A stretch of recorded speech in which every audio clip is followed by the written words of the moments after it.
С 8 нови футболисти започна зимната подготовка отбора на ЦСКА днес. Първо занимание с червените направиха привлечените от Пирин Благой Макенджиев и Станислав Костов, дошлия от Калякра Четин Садола и играли за последно в Гърция Станко Йовчев. Освен това, с представителния отбор започнаха да тренират собствените юноши Владимир Бахаров, Георги Амзин, Ангел Гранчов и Борислав Николов. В първата за годината тренировка на армейците не взеха участие всички футболисти, тъй като една част от тях бяха на редовните медицински изследвания.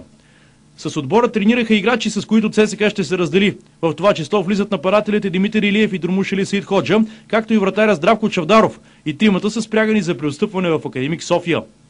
В България се завърнаха и почти всички чужденци, като с голяма част от тях предстоят преговори за разтрогване на техните договори.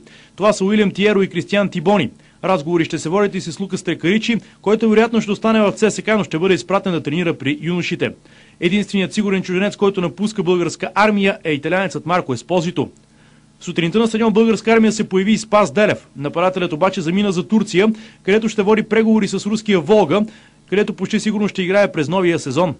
Очаква се до няколко дни Делев да подпише своя договор с руснаците. На първата тренировка треньорското ръководство на червените изпробва новозакупената модерна система за сърдечен ритъм, която ще помогне за прецизирането на натоварването на отделните футболисти. Самите играчи също проявиха интерес към постигнатите от тях резултати по време на тренировката.